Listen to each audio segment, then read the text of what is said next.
Now, let's get ready to focus on our issues, our solutions, using our voices on Black Focus Radio. Welcome to Black Focus, the show designed with our community in mind, where we focus on our issues, developing our solutions, using our voices. Central Arkansas, surrounding areas, and the nation. Get ready. Black Focus starts right now. Phone lines open at 855-255-5683. So here's your host, David W. Coleman and Robert Webb.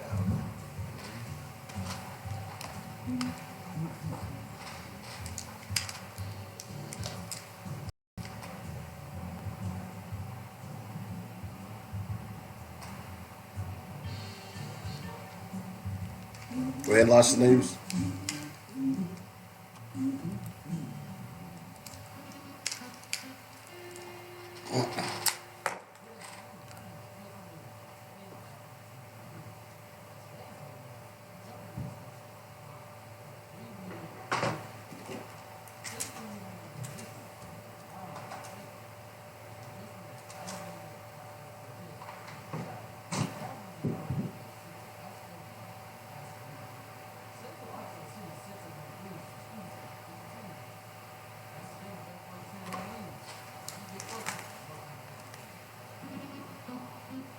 And give me some more monitor, a little bit.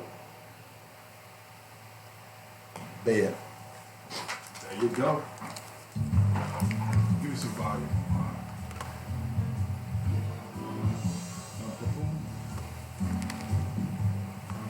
Alright, cool. All right, welcome to the show. It's Black Focus Radio. Our issues, our solutions, our voices. Is your show? You make sure, Robert, you got to put him Okay. in program, put his mic in program. There you go. Oh, There you go. oh, boy. Yeah, he's loud and in charge. Oh, boy. How you doing, Robert? I'm up in this piece, player. You enjoying the weather? Weather's pretty nice today, isn't it? Weather's beautiful, man. This is a good day to go to the park and read a book. Well, I guess we won't be talking about the park today. I don't want nobody to get upset. You know what I'm saying? No parks up here, man. So we'll just gotta stay away from the park today. Bring up no parks up here, You know, man. so got a lot of stuff to talk about there. We're gonna kind of go. I got like a cornucopia of stuff on my timeline. So we're gonna go down the Now timeline. look at your timeline. Go ahead, man. And we're gonna do memes and we're gonna do stories as we go through the day. Okay, so that ought to be pretty fun. So come on, you ought to be more positive than that, man. You know, I will not discuss Trump again. you won't. Well, oh, that reminds me, we do have No. Tim Wise. You know, we're gonna get some audio from him as well today, which ought to be pretty rich. It usually is. Folk, man. What are you gonna do? You gonna? Why is you doing this? Are you gonna like leave America or something? Am I gonna leave America? Yeah, but if you don't like it, leave. You know, that's what Trump Why would I says. leave my home? That's what Trump says. But although I did like the guy, I forgot who he was, but I did see where this one brother, or maybe it was a sister who he has set up a GoFundMe account that if you want him to leave America, pay for it. Man, You know what I'm saying? entertaining this nonsense. But I thought that was a pretty novel approach. I'm not even entertaining You this know, nonsense. that if you want me to leave, all right, let's see. First off, if I leave, where I wanna guess go. what? You gotta go with me. Where I want to go. You gotta go with me if I leave. I don't know, man. I think if If you want me to leave, pack your and come on. I think I've got like one big adventure left, and I do want to go to Africa. As a matter of fact, I thought I'd tell you next. I've been to Hawaii, right? And next year I'm going to Alaska. Okay. Taking an Alaskan You cruise. telling me that why? I just thought I'd let you know I'm going to Alaska. I thought doing something exotic again. You know what I'm From saying? what you said yesterday, Alaska ain't gonna be there. They had a 90-degree day the other day. They ain't gonna be there. It's gonna be melted. Well, that's true. So why you going? I mean, I'm hoping that something happens, but yeah, it was. Man, they showed a picture of this lady. I mean, she and her boyfriend was hiking in Alaska, My word. and they were in shorts. Shorts, dude. What does that mean to me, though? Seriously. That means Come that figure this out. you might not be able to go to the coast here coming up. No, dear. You know, because the water levels are going to start rising. And you know what's going to happen? All of those people that are living on the coast, like it's already happening in Miami, by the way. Dear God. man. Okay. So what? And then, of course, New Orleans could potentially flood. New So, Orleans. yeah, because you know New Orleans is in a bowl anyway. Man, come on, man. All right. So, Come on, man. so, and then, man, what could happen is all of those people that are around the East Coast, you know where they're going to end up? They're going to rush inland, okay? And then a little bit lower Arkansas are going to get a whole lot of more people in there. You don't want that to happen, do you? Do you? Huh? Do you? Huh? You stop. Do you? Huh? Oh man, you're such a negative That's what you get. Nancy. See, that's what you're talking bad about me.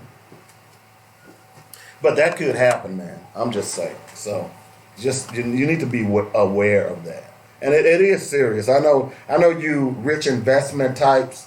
Y'all don't really care about global warming of the world. Y'all just want to build another building, pollute another lake, and kill some more fishes. You know. So, but me, you know, thank God there are people like me who spent a lot of his life in the Boy Scouts, where that we can, you know, we can understand that kind of stuff, because y'all don't. You know what I'm saying? Vern. Huh? So, anyway. So, I'm just saying, man. So, okay. So, we're going to do... Did I not post Say, man. that? Say, man. Say what? So, we got a lot of stuff to talk about today. I guess I didn't. Oh, there it is. Say, man. I don't know what I'm thinking about. I didn't even post the teas this morning, man. Say, man. So, but anyway, so we're gonna do black facts here. I got a good black fact for you today. Okay. Think so? Well, I got actually two that I want to talk about, because one is, well, both of them are pretty bad, but I've been following, at least when I first found out about this story, it was kind of abhorrent then. And apparently just recently, or at least I didn't see it, some more news came out about this young man. And after 70 years, he has finally been exonerated after he was put to death. So I want to talk a little bit about that today as well. But before I just, you know, I always like, hey man, take it easy. I always like reading Langston Hughes. So this is one of my favorites that's certainly appropriate. What happens to a dream deferred? Does it dry up like a raisin in the sun, or fester like a sore and then run? Does it stink like rotten meat, or crust and sugar over like a syrupy sweet? Maybe it just sags like a heavy load, or does it explode?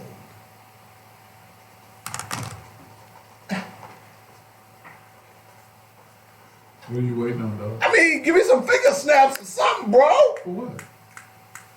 Thank y'all. Thank y'all. I told you he old. He don't understand that. Clay, really? He Clay, really? don't understand that kind of stuff, man. How you gonna That's what do I'm saying, man. He don't Come on, little understand. brother. He don't understand. Come That's on, all. little bro. Don't do I that, appreciate it, Clay. Clay. Look, by the way, they are my interns.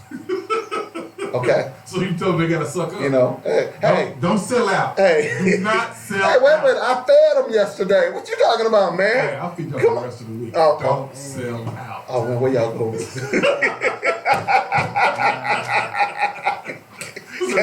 we going? Can I go? You know, yeah, I gotta take you some sushi, man. I'm just Of saying. course you would, yeah. I'm just saying, See how man. they do? You see how you do? I'm just saying, man. I'm just trying to keep it real, you know, because I'm a real brother. You know what I'm saying? So, all right. So let's go ahead and jump into this black fact. How about that? It better be on here. Oh, Lord Jesus. Dynamic black fact. culture, our history, our people. All right, so I've actually got two black facts, and I think it's appropriate to talk about both of them today. And both of them are what I would consider prima facie evidence as to why reparations are a must. You stuck on reparations. You ain't lying. It ain't going away. They want his But I needs my money like a hog needs slop. Anything else? Nah, that's it, dog. Go ahead, my bad. My bad, dog. I didn't know you did it like that. I'm just saying, man. You know, had got to kick out $1,000 insurance deductible for a little fender bender. I'm a little upset right now, man. So yeah, I want my money. You know, I might vote for Donald Trump if he give me a reparations check. Nah. Nah, ain't gonna happen. Lying? Sorry. That can't happen. By the way, this story is about George Stinney Jr. Have you ever heard this story? He was executed as a 14-year-old in 1944. Okay? So, I'm just trying to get everything set up so all my people can see. 70 years after South Carolina executed a 14-year-old boy, so small, he had to sit on a book. And you've seen these pictures, Robert, you just don't remember. He had to sit on a book in the electric chair. A circuit court judge threw out his murder conviction. Okay? You threw that one today? No, this is an old story. But I don't know many people know about this. On Wednesday morning, well, this was back, she threw it out a couple of years ago. Judge Karen Mullins vacated the decision about George Stinney Jr., a black teen who was convicted of beating two white girls to death in the small town of Alcula in 1944. Civil rights advocates have spent years trying to get the case reopened, arguing that Stinney's confession was coerced. At the time of his arrest, Stinney weighed just 95 pounds. Officials said Stinney had admitted beating the girls, ages 11 and 8 years old, with a railroad spike. In a 2009 affidavit, Stinney's sister said she had been with him on the day of the murders and he could not have committed them. Stinney was put on trial and then executed within 3 months of the killings. His trial lasted 3 hours, and a jury of 12 white men took 10 minutes to find him guilty. He is often cited as the youngest person to be executed in the United States in the 20th century. At the time of the crime, 14 was the legal age of criminal responsibility in the state of South Carolina. That's one fact. I followed that story for a long time, and there is a picture of him with the hooked up to the electric chair, and he's sitting in a chair. It's pretty horrific. Prior to them executing him, and again, that story that a little black boy killed a little white girl, when in fact there was probably some low down dirty white man in that town who did that. Okay. Well, we know George Stinney didn't do it. Okay. The second black fact: hundreds of black men, women, and children burned alive, shot, lynched by white mobs during the Red Summer, ignored a century later. You know what the Red Summer was? Not tell me. I just told you. Not tell me. It's in that title. Okay? And we are celebrating, I should say commemorating, this year makes 100 years that the Red Summer took place. Okay? And Arkansas has ties to this. America, in the summer of 1919, ran red with blood from racial violence. And yet today, 100 years later, not many people knew it ever happened. It flowed in small towns like Elaine, Arkansas, in medium-sized places such as Annapolis, Maryland, and Syracuse, New York, and in big cities like Washington and Chicago. Hundreds of African-American men, women, and children were burned alive, shot, lynched, or beaten to death by white mobs.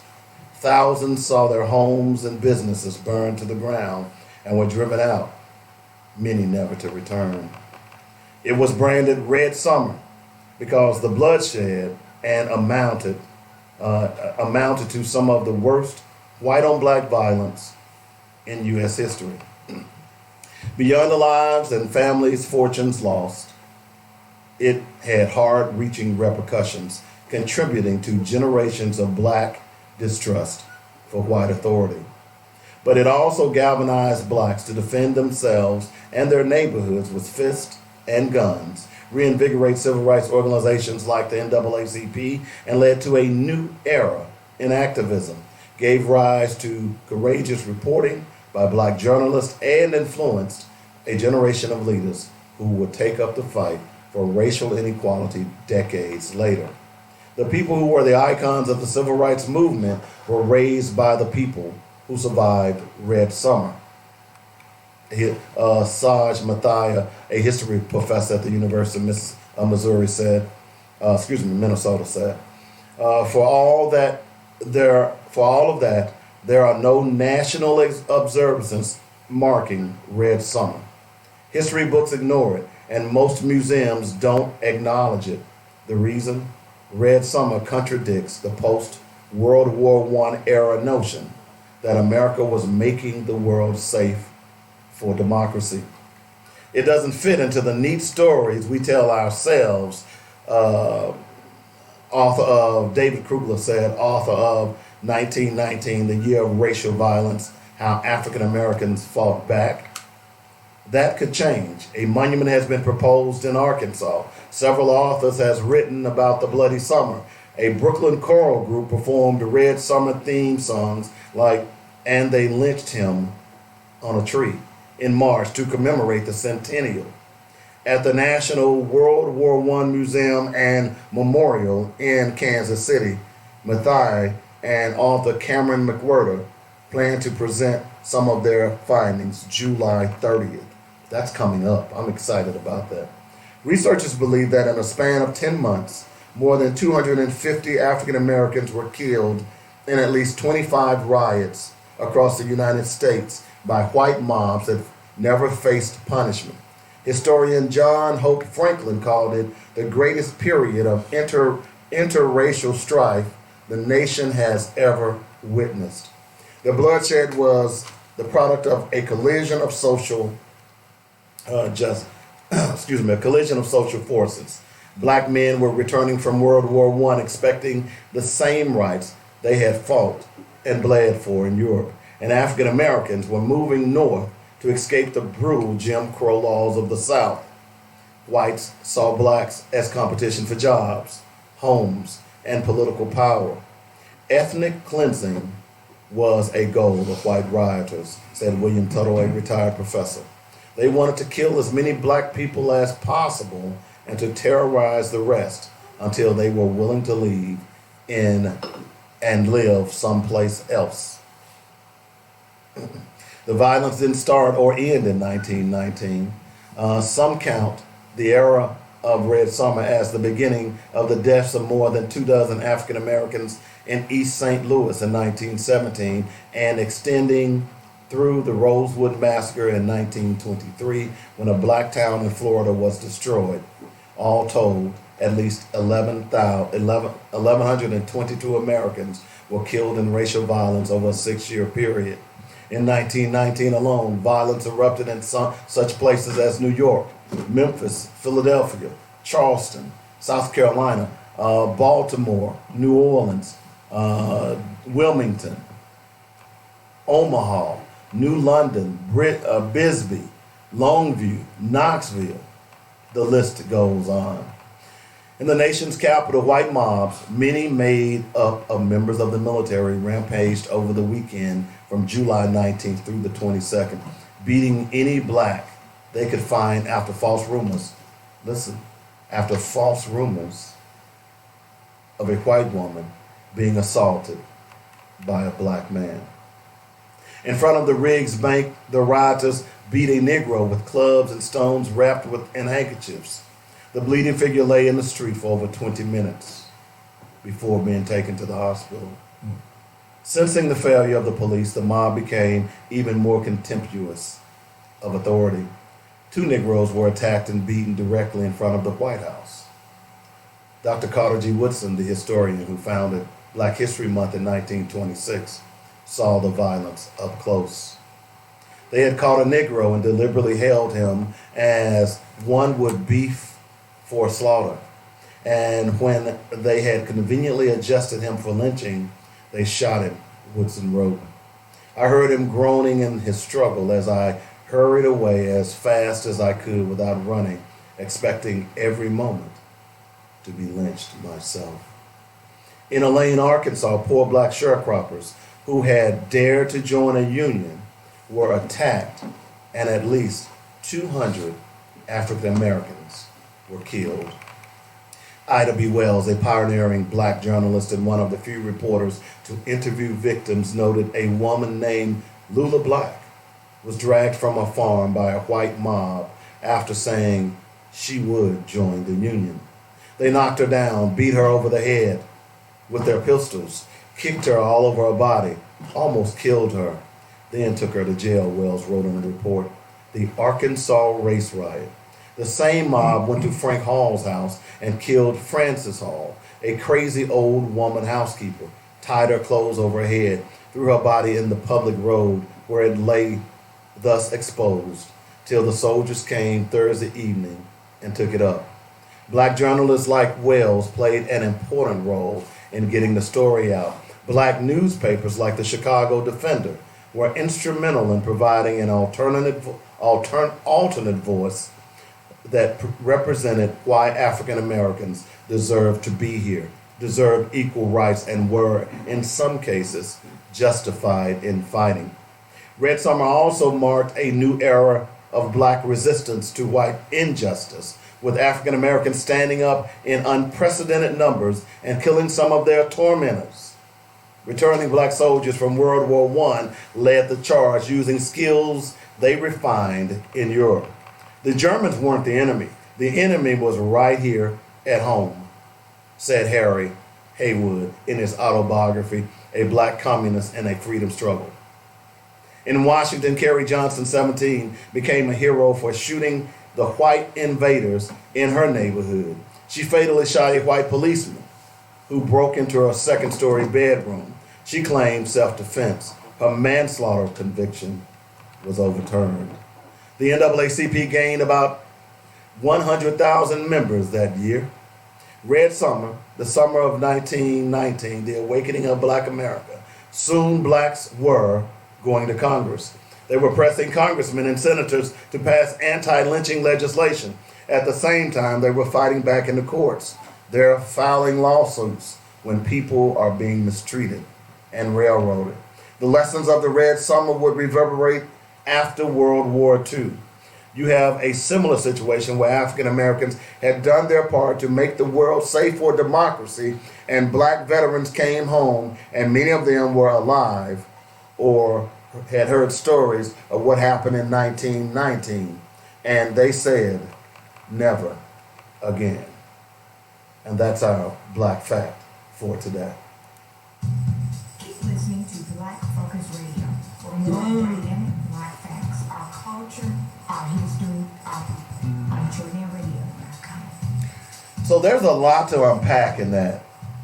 Way too much. There's a lot to unpack Way in too that. much, yeah. That's And it's an allegory to what's going on today. And it's also what you talk about a lot.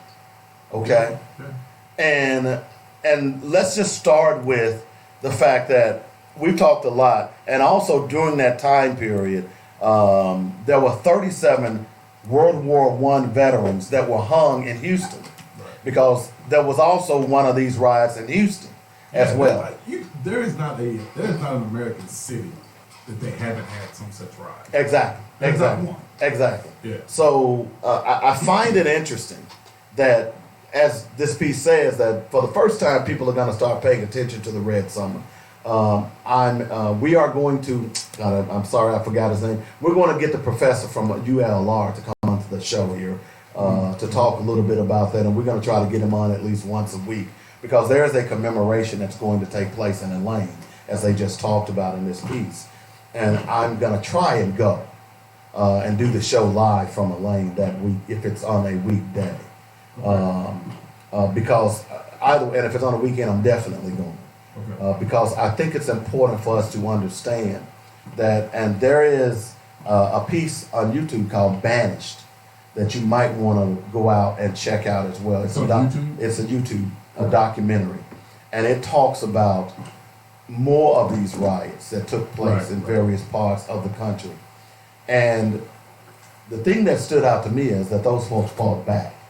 Yeah. Okay. Yeah, without doubt. And I think, and also they police their own neighborhoods. Yeah. There's so much in that we can take from and use today to better our neighborhoods. They defended their neighborhoods. You heard the sister who shot and killed the police officer. You know, when they're coming into your neighborhoods to do, now I'm not advocating going out and start killing police. Don't nobody say, oh, Dave Coleman said go kill the police. But I think at some point, this is gonna start happening if there is any justice going to happen for black people when it happens in these particular situations. The other thing that jumps out to me is they talked about the Chicago Defender, black newspaper. Black newspapers were essential and effective in getting the word out across black communities across the country. Right. Whereas that you heard the veterans in 1942 said it's not going to happen again. Okay, we talk a lot, and this show is so important because of those things. Yeah. What has happened over the last few years is that we have no black voice. We have no black newspapers per se. We certainly don't have one here in Little We Rock. don't have informed black voices. We got a ton of black voices. Right. I don't think they're informed black voices. Well, we don't have credible black voices. I don't Let's say put it they're that not way. credible. I just said they're not informed. Well, to be credible, you have to be informed in this business. Okay? You have to be. I'm telling you. You have a lot of people on Facebook who are just saying things, but what are they doing? They're passing false information or information that is not proven. That's not a credible black voice. Yeah. People like the Chicago Defender. At one point, it was a Southern Mediator Journal here in Little Rock. It doesn't exist anymore. In Memphis, it's the Tri-State Defender. In Nashville, I know the Urban Journal, which I worked for at one point as well. There are some black newspapers. But that piece alone talks a lot about things that need to happen in our community in order for us to make sure that it doesn't happen again. But here we are in America today, 2019, and guess what? Some of this stuff never stopped happening. And It's still happening now. it's happening again. It's So, just been disguised. Yeah. They're just more subtle with it. They're more subtle about how they do what they do. so let me tell you a story. Someone sent me a picture. Let me jump out and see if I can tell you who the name of these people were. They sent me a petition, or maybe it appeared on my wall, and they wanted me to sign this petition about this person being brutally assaulted by the police.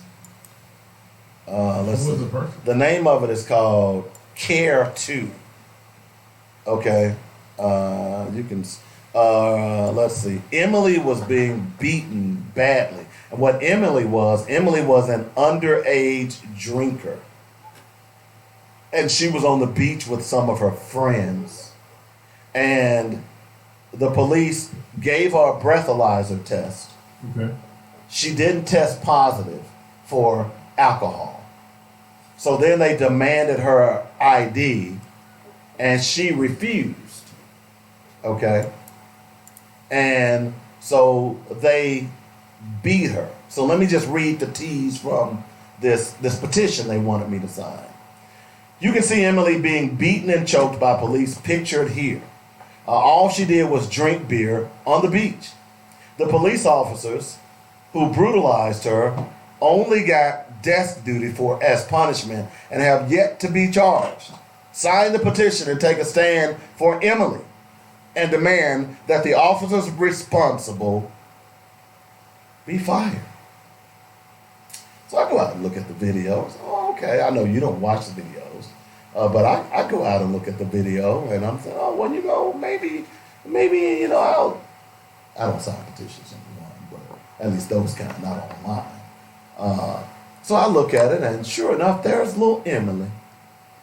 Little Emily, with her fair complexion, was talking noise to the police, and they pounded her into the sand. It was terrible. How old was She looked about 19, somewhere in there. Somewhere in there, 18, 19 years old, somewhere in there. But you know, I decided to go out on CARE's on their Facebook page, and I made the statement that, you know, she's lucky she isn't dead. If she'd only complied she? Man, will you stop? and followed the police's instructions, she wouldn't have gotten pounded into the sand. Okay. Eye for an eye. Well, I mean, What's right is right. That's what you said. What's yeah. right is right. Well, you need to follow the law. You need to, if the police tell you to do something, little Emily, you need to do it. Otherwise, you're gonna get your tail kicked. And as I said, at least you're living, little Emily. I know black folks who dead. Hey, so I asked CARE.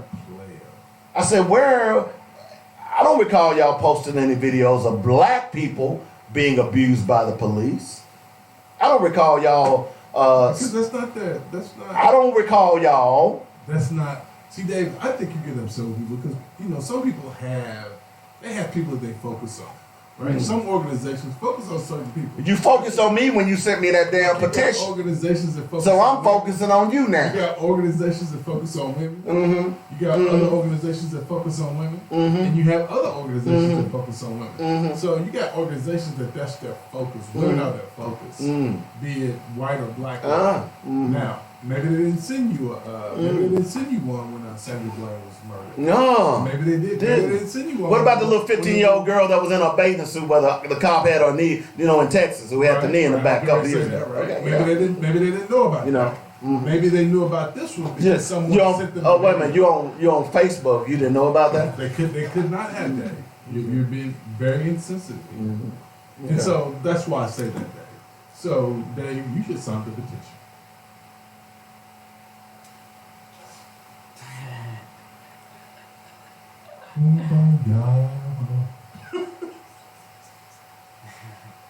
Did y'all see how I'm looking at him?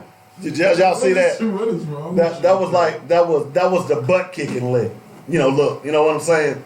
But the point I'm trying to make, and apparently, man, this feed, let me tell you, it has over 76,000 views or comments. I mean, 31,000 comments, and over 2 million views. And apparently, I wasn't the only black person that brought that up. And the brothers and the sisters are going in on them. Because here's my point. Is that don't come calling for me to help your ass when I'm out there in the middle of the ocean and you ain't throwing a life raft. So I don't feel sorry for little Emily. Just like white folks say, those black folks deserved, should have followed the law. Should have complied. Even though the police was in the wrong, should have complied. If you're not carrying water for me, little Emily, I can't carry water for you. And I just wonder, I don't know little Emily, but she was with another group of white kids. I wonder if any one of those poor little white kids ever uttered the N-word in a derogatory fashion. Which means if you say it, it's a derogatory fashion. I'm just asking the question. I'm just asking the question. So I'm sorry, Kara. And they've sent me, and they're getting on my nerves now because they're sending me. You know, I hate it when I click on something and then you send me stuff in Instant Messenger. So I'm going to clap back on them real hard this next time. Because apparently they didn't get the first clap back. So when they don't get the first one, it's usually appropriate to let them get the second one. All right? So I just wanted to bring that up, Robert, if that was okay with you. Okay? Here's what they said. Hello, David. Please lend your voice and sign the petitions. Give me a thumbs up if you care. I gotta go out and find a bird and post the bird. So I can sign. Why would I do that? Because I want to help the people. I'm gonna go out and find, flip the bird to them. I know there's a meme out there for that. Because I'm sorry, care. I don't care. What is sensitive, bro? I don't care. Why should I care? Tell me why I should care. How many over the last look? After 5 years, Hold on. Eric Garner. Hold on, Dave.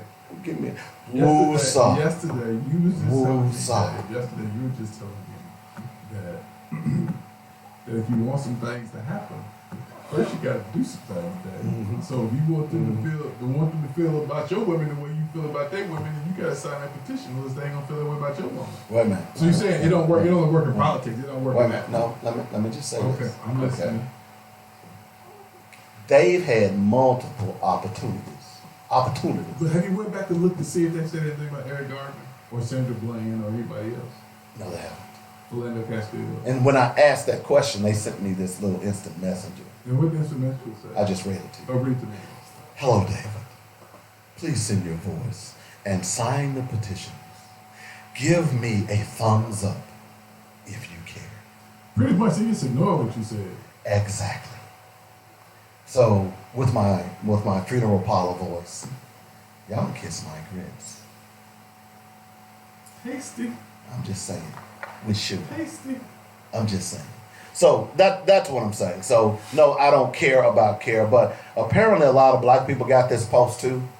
And I went through because before I said anything, I wanted to go through and read. And there was a white guy who got on there and he had the unmitigated gall to say, but see, you're comparing apples to oranges. Oh! Oh, Dave. He put you in your place. Yeah. He should No, just- he didn't tell me that. He should told just another you to black go home. guy. He should just told you In to other go words, he basically said, He should have told you to go back where you came I'm putting my racist shades on now. He basically said, you're comparing a black girl to white girls. That's what he said. Ooh. And needless to say, on his particular part of the post, he had like 2,800 responses. So they lit in on him. So later on, I'll be answering care. Hey, I want to read a great post I found on Facebook today. It's from my Okay. boy Pat King. We grew up together. He grew up on Valentine. I grew up on Martin. Him and all his brothers. It was like You did 30, grow up on 30 the of them. Yeah. You He says, I'm convinced these M people care more about dogs than young kids. Forget a dog park. Make a park for some kids instead of taking or closing all basketball courts in the hood. Just go walk your dang dog. I love that post, man. Yeah, I saw that post. It was I love interesting. That post, man. Way to go, P. But, I'm glad people watching though. He should have been paying. I mean, you should have known they care more about dogs when they went after Michael Vick. I said that, and I got kicked out the housing authority. That's what they kicked me out. Right there what he said. That's what they kicked me out. Right there. I said, But he's I right. said in an article, He's right. the city board cares more about animals than they do about people. They kicked me out. But that's everywhere in this country. I mean, there's a story that I read a few weeks ago where the brother he was committing a crime, and somehow or another the police dog got shot and killed, and they sentenced him for murder of a police dog. Come on, man. Stop it. You think I'm kidding, right? Stop it, people. You think I'm kidding? I believe you. So the point being, it's to the point now. This lady was gonna get on the plane with her dog. You know, people don't want to talk about violence, but Why? I don't know. But there's some things that I watch. So not really watch, but there's some things that I hear, man, that make me really, really second guess violence. I'm just being honest. There's some things that I watch because I don't think sometimes people know. You know, I've been in rooms where people said stuff and I had to get up and walk out because I was thinking, you know what, I can punch you in the face. I can just beat the hell out of you right here. I could just do it. It would be worth it. Whatever time I get would be worth it because I would just think about this ass whooping I'm about to lay down on you. You with me? I don't think people think about that when they say certain stuff. No, right? they don't. I think I don't know what it is. Well, it's funny because I saw a video of this, and this was recent. This guy, they were in New York City, and apparently this guy was a racist. He had swastikas tattoos, and he walked up to this brother, and it was in Times Square, and he was saying something. I couldn't tell what he was saying, and the brother just cold cocked him. The guy gets up, the brother cracks him, knocks him to the ground. Yeah. The brother walks away. The guy gets up and chases the guy. And the brother was saying, I told you to leave him alone, da da da. And this time he hits him and knocks him out. Yeah. So to your point is that, look, I'm of the persuasion now, because see, I believe, because they've taught history so wrong to us and to white people. And white people truly believe that black people just go march now and sing "We Shall Overcome." Yeah. They ain't getting that. I You see what I'm saying? My grandma. That's what I'm saying. So I think at this point, remember the story I told you about the guy that I was at the service station a couple of years ago? Remember that I told you about that? Yeah. And he was smoking. Yeah. I guess he thought I was gonna say, be buddy with him or something. No telling, man. I don't know. But the bottom line is, had he walked up on me again, he was gonna catch some hands. Because look, 3 strikes you out, dog. So I don't think they get it. Because I think that they are in love with their false history. That they think black folks are just gonna roll over. And at this point, like you said, look, there's a reason why America has never bombed Russia. There's a reason why Russia has never bombed America. There's a reason why none of them have never bombed China and vice versa. There's a reason why they've never went out to North Korea. You know why? Because the threat of violence, either way you choose, is what stops them. Okay? And back to the story, the black fact, is that when those folks realized that them World War I veterans were coming home and they weren't going to have it, it was a different ball game. They weren't just rolling over and saying, oh, Mr. Master, don't harm my child. Don't shoot us, Mr. Master. No. That day is over with. And because they have been sold a blank bill of goods, look, I'm telling you. I'm just saying. At this point, oh, by the way, if you listen, we need to have a purge. I read where black gun ownership is higher than it has ever I'm gonna been. tell you this, man. Okay? Pre-Trump, before Trump, I think I owned 2 guns, maybe. I think I owned 2. I'm trying to think. Yeah, I had a Glock 380 and had a Glock 380, so I owned 1. Was that legal? What? The Glock. Yeah, Glock is legal. All my guns are legal. Okay, I'm just I don't asking. tell who I got shit. I'm just asking. My illegal guns, I ain't talking about guns. I ain't either. No. And so now I own 6 guns. I've just got 2. I'm ready. I'm getting ready. And I'm really not. I really don't want to buy automatic weapons, I'm getting ready to give me an AK-47. but I'm believing I'm gonna have to. That's what I'm saying. Like I said, man, I'm in the hood, man. When they had a purge, anybody come to the hood. Well, look, I'm getting an AK-47. And when they had a purge, we gonna have a barbecue. You better hurry up and get you an AK-47 because you know Cory Booker want to take your gun. Man, the one thing I ain't never worried about is nothing Cory Booker talking about. He gonna do. That's the one thing I will never worry about. Now, if I was a stripper and he was talking about, making us put pasties over our, bodies, yeah, that might concern me. But other than that, I got nothing for Cory. That's terrible. I got nothing for Cory. Peace But I'm out, just saying, player. But gun ownership in the black community has, there are gun clubs that have been forming all across the country. I'm telling you, white folks, black folks ain't going. Y'all better not get it twisted. I'm just saying. Do you know who ASAP Rocky is, Robert? I don't know, and I don't give a damn. Okay, all right. Let me explain to you this. Lock him up, throw away the key. Oh, he's black. I don't care. He's singing horrible music. So you want? Oh man, that's the First Amendment. He has a right to sing whatever he wants. He does, and he also has the right to stay locked up in Sweden. Peace I out. thought you didn't know who he was. I read the article. I can't help but read the article. I still don't know who he is. And the only reason I know who he is because of the article. But the reason I love this What was that? because of what he said. Who? Okay, ASAP Rocky. Oh, yeah. That's why I say. Let Leave him over let me just read this because Yeah, read it again. Okay. It don't- Because see, you black folks, it's kind of like the black guy last week who they asked, who was a Trump supporter, and they asked after Trump went on his racist diatribe last week, he comes out and says, "I don't know if there's a place for us in the party." Did you think there was one before? That's my point. So here's old ASAP Rocky. You know what I'm saying? Apparently he grew up, and the reason this is important to me, because his attitude, in my opinion, is the same as a lot of these bourgeoisie black Negroes. This is why this is He important. ain't bourgeoisie. Well, he claims he was. He said he grew up in, let me just read this. Okay. Let's see. Why? Because I'm black. So every time something happens because I'm black, I gotta stand up. What the F am I? Al Sharpton now? I'm ASAP Rocky. I do not sign up to be no political activist. I don't want to talk about no effing Ferguson and S word because I don't live over there. I live in effing Soho and Beverly Hills. I can't relate. I'm in the studio. I'm in these fashion studios. I'm in these blankets drawers. I'm not doing anything outside of that. That's my life. So that's your boy ASAP Rocky. Rot your ass in jail. And he apparently lived in Beverly Hills and Soho, which are nice neighborhoods.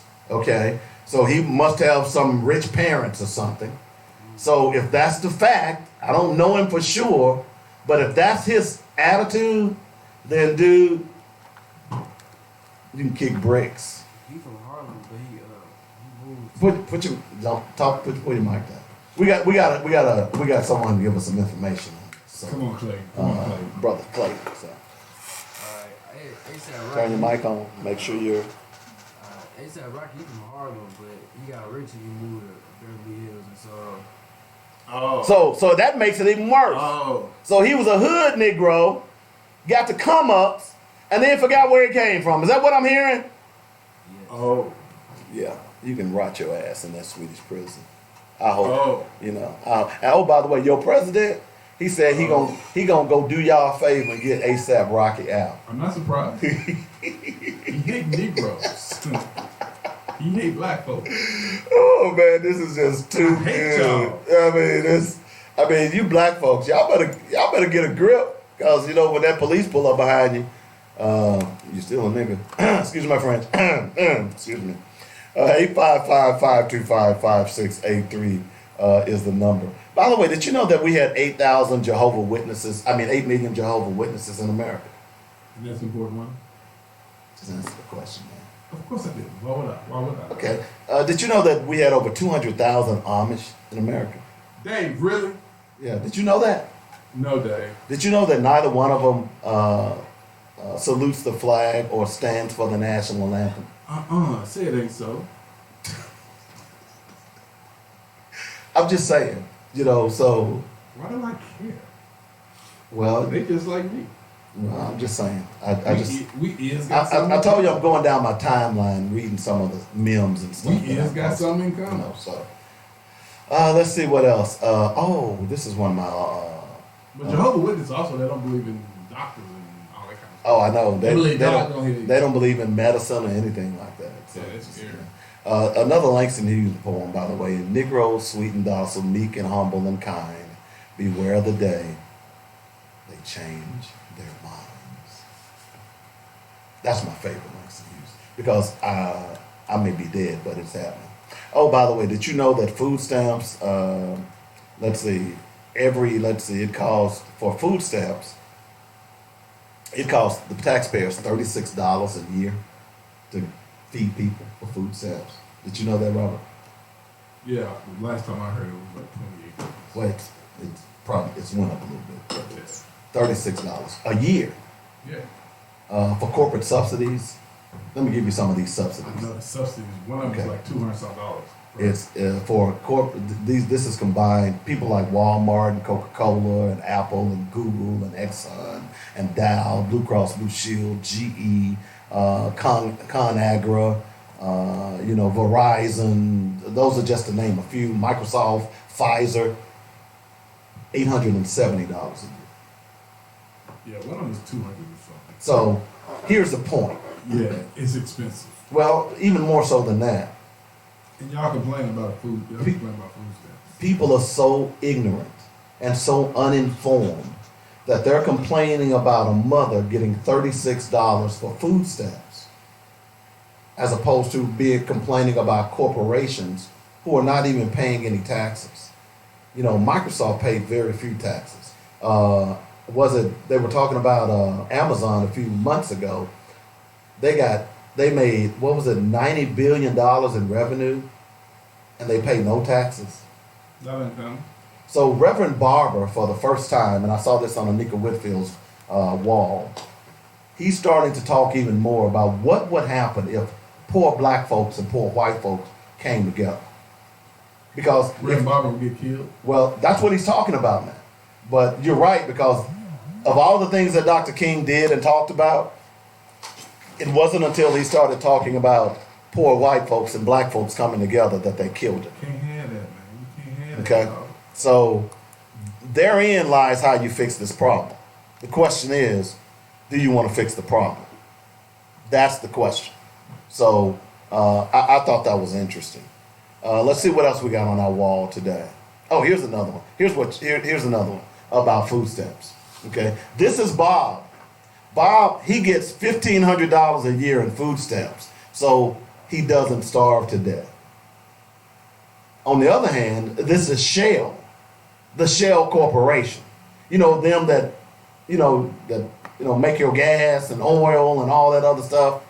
Shell gets $2 billion in subsidies a year from the government. Do you know why? No. For no apparent reason. Hello? Okay. And the meme goes on to say, it's time to shut up about Bob. And they're exactly right. We have been living in a misinformation campaign in America for decades, since probably its inception. And if people want to solve the problem, you know, this is why I tell my white brothers and sisters, dude, you in the same boat that I'm in. You don't get it. The only people that matter are rich people. And until you get it, this mess is going to continue. I'm just saying. All right. According to the news, 15,000 Americans died so Republican governors could stick it to Obama. So what? 15,000 Americans died so Republican governors could stick it to Obama. And that's because of the health insurance. Okay? I've been seeing a lot of these stories where people are having to choose between insulin and pay their rent, you know, or buy food or things of that nature. And I don't know if you have ever been around a diabetic. I mean, without that insulin, they're dead. It ain't gonna take long. And read a story the other day about a beautiful young lady who couldn't afford her rent, but she had to take insulin, and she ends up dying because she couldn't afford her insulin. She had to begin to cut her insulin to a half a dosage in order to try to make it last. Okay. 855-525-5683 is the number. That's the first hour. We're kind of just going through my Hey, ASAP my Rocky. timeline. ASAP, what's his name? ASAP Rocky? What is his name? ASAP Rocky? Hope your ass right in jail. I do too. Peace out, brother. I do too. And all of those who are of his ilk. Are they feeding you? You know, Are they feeding you? I could almost buy his argument if he grew up.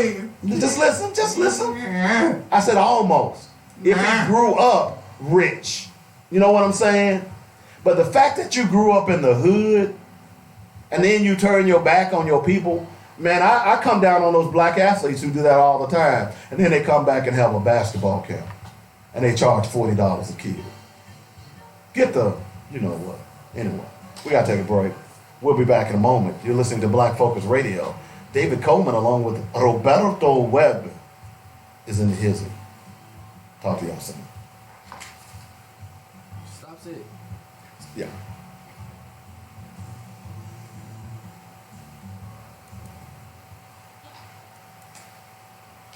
You need to turn that. Can I Yeah. talk to you for a moment? How many people have come up to you and said, hey, Former IU student charged in 2 rape cases takes plea deal. I have food How much time do you think he got? Go ahead. Former IU student raped 2 women. They gave him a plea deal. How much time do you think he got? I got a great package. He got 1 year probation. And increase What color is it?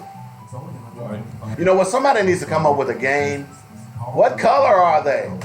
615-554-0568. And I'll put together a package specifically for your business. Now is the time to tell the world, hey, I'm in business. Come spend your money on quality goods in my store. Let us help you at joynetradio.com. Here's the number. Call me 615-554-0568. Come back. We are here to assist Stop you. sitting at the top, drop dead, your disclaimer. And Open and then the second news with Jemiah. we need to do another open at the Yep. or dead. Open. I want to help you. I need you to 501 503 5095. Don't face your legal issues. And also, when we come back, we're going to play this Tim Wise piece. You're going to need to the phone pot, which is the one next to the automation. Next to the automation, right there. Never. Yeah, that'll be fine. Make sure it's in program. And I'll point at you when I want you to. Well, you'll know when you're ready to play it. Kim Leverett and her certified personal trainer. Come on, man. I'm gonna leave about 1:30. I'm gonna go look this house and what's still rough. We need to get out there for somebody to scoop it up front. All right. 688-8850 or go to akickabove.com. Now, let's get it tonight. Thanks to A Kick Above, I look marvelous. Guess who's on JoyNet Radio? It's your girl LMJ with Coffee and Conversations with Lakeisha. Coffee and Conversations with Lakeisha is an interactive online daily devotional that rightly divides the Word of God. It's kingdom, baby. Join us Monday. And I also want to talk Friday, about this 5 a.m. Arkansas Central Democrat Standard Gazette Time. Remember, that's weekday morning, article. 5 a.m. Records offer picture of youth arrest in Arkansas. Report notes racial disparities, sees need for shelter as alternative jail. You got it. Joy Network. The views and opinions expressed today on Black Focus Radio are not the views and opinions of the station, its management, or its advertisers. Now, let's get ready to focus on our issues, our solutions, using our voices on Black Focus Radio. Welcome to Black Focus, the show designed with our community in mind, where we focus on our issues, developing our solutions, using our voices. Central Arkansas, and surrounding areas, and the nation. Get ready. Black Focus starts right now. Phone lines open at 855-525-5683. So here's your host, David W. Coleman and Robert Webb. Can I fade and play Jemiah something? Fade that and then play the news. And then come back with the bed. Good afternoon. My name is Jemiah Ivy with today's Black Focus Headline News. In today's headline, Trump administration proposes to take $3 million off food stamps. Two Louisiana police officers are fired over Facebook post suggesting that Alexandria Ocasio-Cortez should be shot. The office in Puerto Rico seek to oust Governor and last in March. Several Arkansas cities set to bring goods to streets and entertainment districts. That's today's Black Focus Headline News. Now it's time to get focused with more Black Focus News.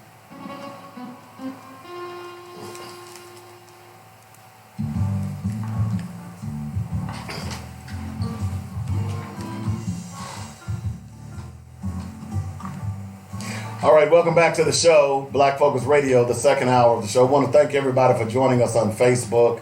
Of course, those of you who are joining me on YouTube as well, I appreciate that. By the way, we are trying to get up to 1,000 subscribers on YouTube. So just go out and look up Black Focus Radio. In fact, I'm getting ready to post that link in Facebook so you can see it.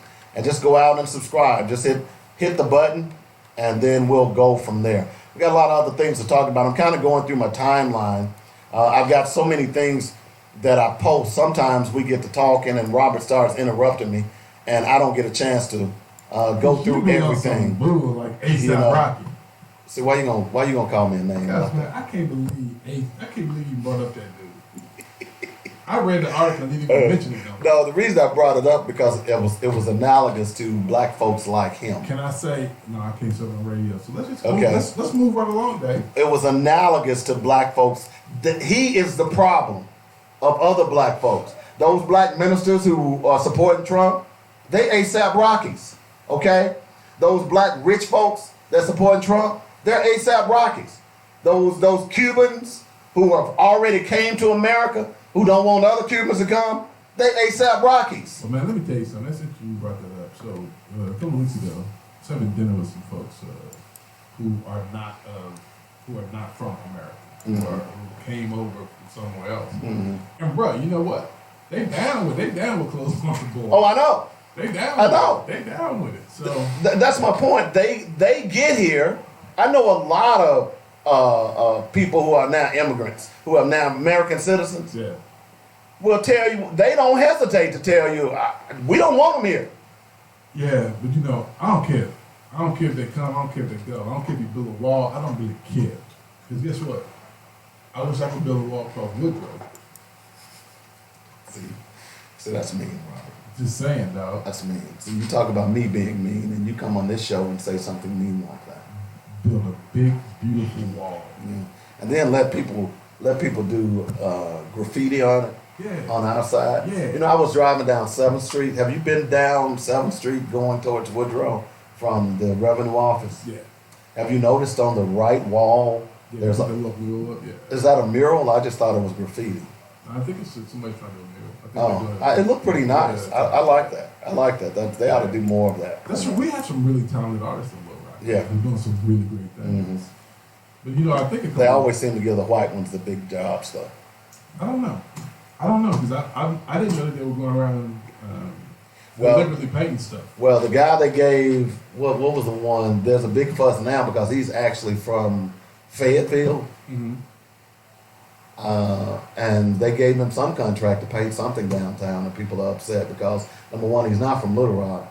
That don't matter though. It doesn't mean. No, it doesn't. It You're does. right. It don't matter. Oh, well, no, you're right. It don't matter. You're right about that. Nah, I'm kidding about the white part. But the thing is that you know, in Little Rock, Well, it's white people that's upset, though. in Little Rock, you're never good enough for your own kind. You're never good enough for your. But you own know, kind. cities are like that everywhere. It shouldn't be. Dr. Milligan, when I first started doing motivational speaking, she told me, she said, it took her a long time before she became an icon in Los Angeles because you typically have to go away and make your name and then come back That's terrible. for your city to give you credibility. That's terrible. I know it's terrible, but it's like that. It's like that. I mean, it was like that when I lived in Nashville. It was like that when I lived in Atlanta, Memphis. That's terrible. That's just the way it is, unfortunately. Little Rock is no different. Don't forget the board meetings tonight. They're gonna be talking about the civil, what I'm trying to say. The Civilian Review The Board. Dave Civilian Review Board. So you should come down and check it out.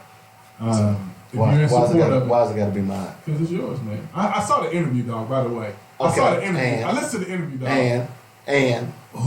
And by the way, You was stepping and fetching. by the You way, was stepping and fetching. wait a minute. Wait, Hey, whoa. I thought, man, you done had enough conversations. Hey, I got Dave, you never asked him one time, so how you gonna do all this? Okay. You never once asked that But question. you know what? If my co-host would You have been was here, soft, Dave. if my co-host would have been here, Oh, so now it's on me. then my Now co-host it's on me. could Y'all have took my asked back. that question. This how The black co-host folks could have do. asked that question. But no, in fact, it was the co-host. Is your mayor gonna show up? What you say on Friday, Thursday? Is your mayor gonna show up? Is your mayor gonna show up? Is your mayor gonna show up? I mean, I went to sleep hearing that. Is your mayor gonna show up? Then the mayor show up, and guess who don't show up that Monday? My co-host. And you got the unmitigated blackguard to chastise me about the questions that I ask. And when you had the opportunity to have your black butt parked in that chair just like you are today. But did you show up? No. And then you're gonna go back and listen to my interview. I did. And then got a nurse to drop shade and tea and all that stuff on my post. Okay. Dave, Okay. I just heard you say you was like, You got a spare tire? you was like, You got a spare tire for your truck? no, don't do that. Okay, because I was gonna ask, because if you did, you're gonna need Yeah, two. Dave, I can't get you the time. I'm just saying. I heard Dave. They said, Mr. B, I want to get this initiative. I was watching the morning Tuesday, and I wanted to say,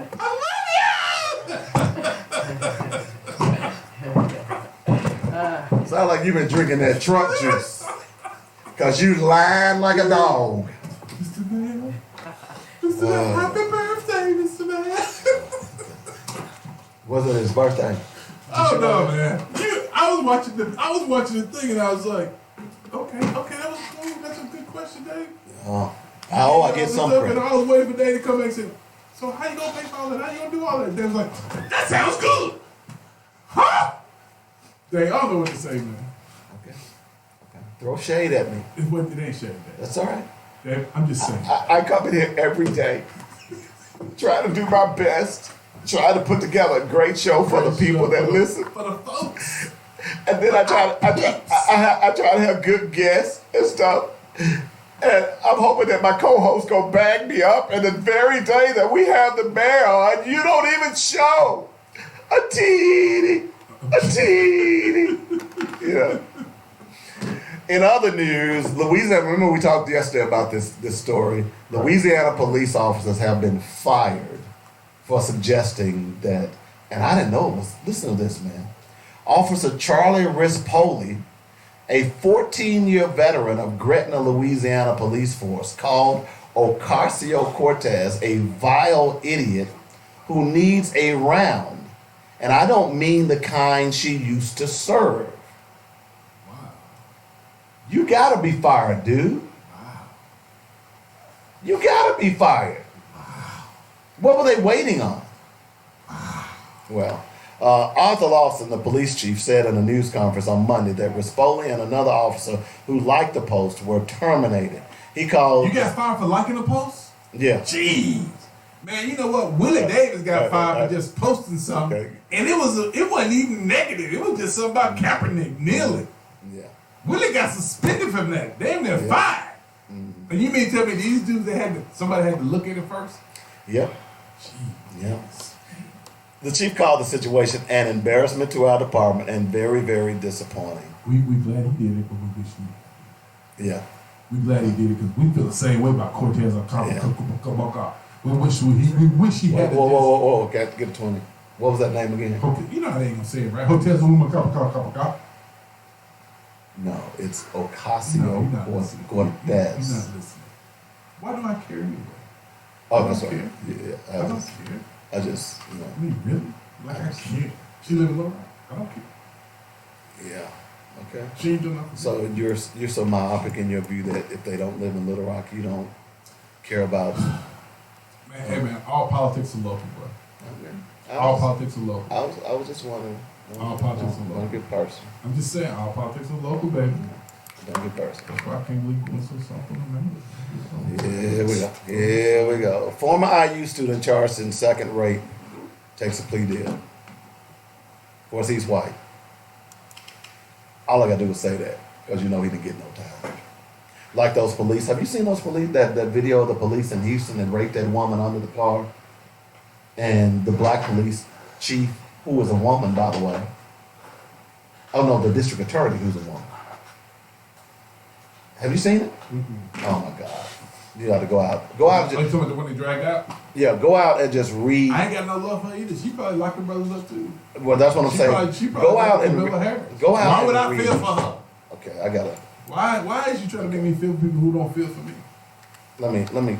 Because I was just stunned that a black woman, that sister was clearly raped by police on the side of the road. You haven't seen this, have you? Do you know what I'm talking about? I thought you said about the woman who got dragged out of court. The district. No. That's a judge. In fact, she got dragged out of court because she was trying to defend the black people. But this was a driver in Houston, Texas, and how they know it because the video was filmed on the cop car. Dash cam video. The dash cam video, you could clearly He see still it. got his job. Yes. He still work for the police department. Oh man, You it's can do anything to black folks. man. That's what I'm saying. I need to- But what Unless killed you're me. black, though. If you're a black policeman, they're gonna lock your ass up. But if you white, you can do anything. But what killed me is the black DA. Yeah, what? What do you do? Dave, don't do this, Dave, because Dave, don't do this. I gotta go to the board meeting tonight, Dave. I had planned on not saying nothing, Dave. Don't do this. Let me see if I can find Don't it. do I'm this, gonna, Dave. I'm gonna find it before. Don't do this, Dave. Please don't do this. Please don't find I'm it. gonna find it. Dave, please don't find No, I it, want Dave. no. What I want to find is what the black DA said. What did he say? It was a black woman who was the DA, And what she who said? basically exonerated them, basically saying we don't really know what was going on in their minds. And, it was pathetic. So they said it was consensual? No, it clearly wasn't consensual, bro. So what you talking about then? How can she say that it was? Dude, I don't know. I'm just saying, as I've said over and over again, I'll find the story here in a moment. But as I've said over and over again, it was pathetic. All right, so let's do this. Okay, let's do this. Let's go ahead and play this Tim Wise piece. Go ahead and hit that. All right, so that's all right. All right, so we're gonna play this Tim Wise piece real fast because I like Tim Wise. You know, Why you like that? cause I like it when a white boy's out there kicking ass and taking names. Okay, and he does it on a regular basis. You like Jane Elliott, don't you? Who? Jane Elliott. Who's that? The black woman. You don't like. You know Jane. how black folks. You know how black folks being treated. But you don't want to be black. My brother said, "Nice to meet you, bro. Build that wall. I got your back, bro. That's what's up, bro. You got your cheerleaders out there now. That's right, bro. We gonna build this wall. With Joe, here we come. Here we go. Let's listen to this. Come on, baby. Well, we gotta wait for a minute. Kill that. All right. So it'll come up here in just a moment.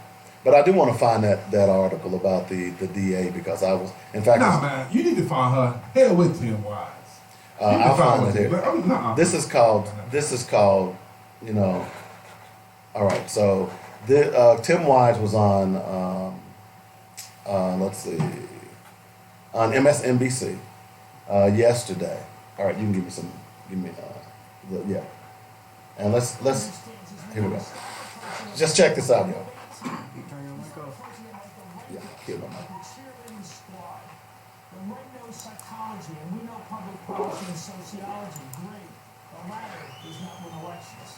Joining me now is Tim Wise, the author of White Like Me, Reflections on Race from a Privileged Son, and Eugene Robinson, columnist at the Washington Post.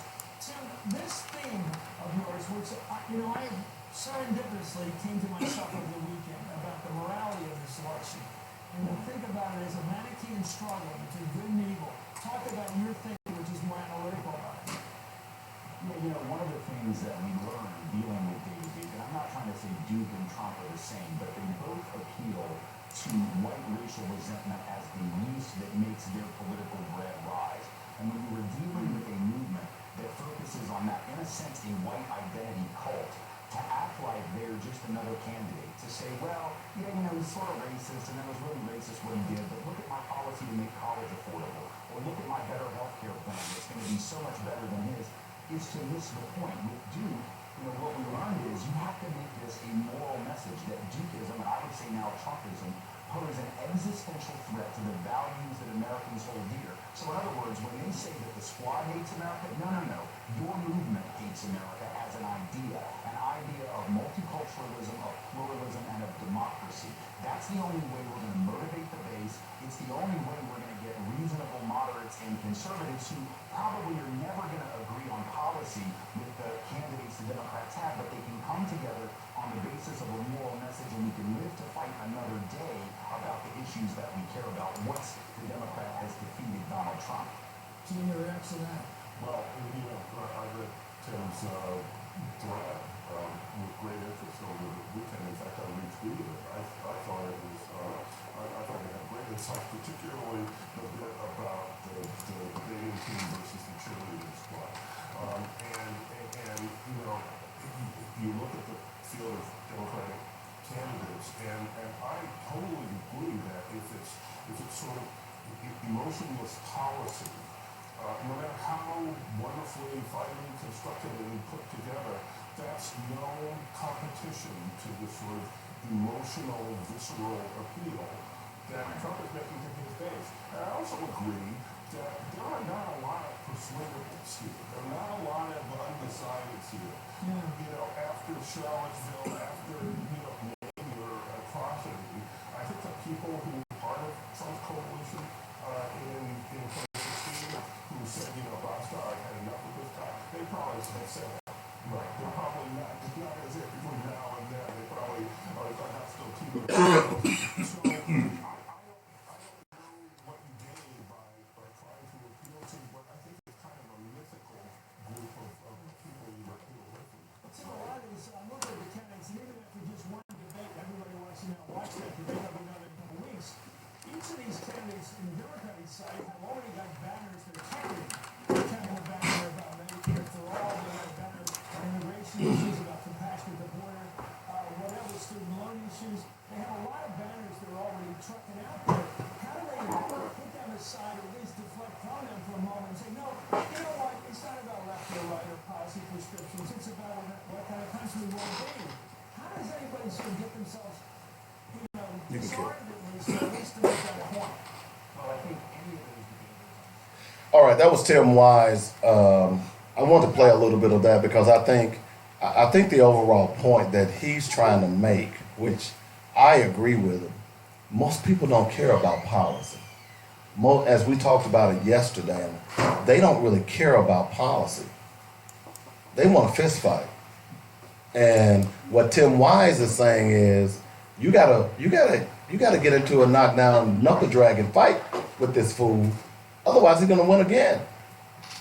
People, even on the Democratic Hey side, man, can I I finish? just watched this video. Which one that I just told you watched about? this video. We getting to It that. ain't nowhere in hell. We getting to Why that. you gonna wait to tell me about this right now, man? Why you do this? You know what? today, man? Why you do You this know today? why? Oh, you know why? Did you Why watch? would you do this today though? Why Because- you wait till tomorrow? because- I gotta go to the board meeting tonight. I'm just simply saying, Robert, that this has been out for like almost a month. I haven't watched this, man. I don't watch. But the these. reason I didn't tell you because you said you don't watch these videos. Oh, Jesus. Did you see? You saw the video? They clearly, these are police. There was one police officer that was standing up there watching. One officer was standing up there watching, while the other one pushed her head under that car and raped this woman. Okay, but really, what really bothered me Hell with about Tim this, Wise. Tim Wise trying to sell a book like me.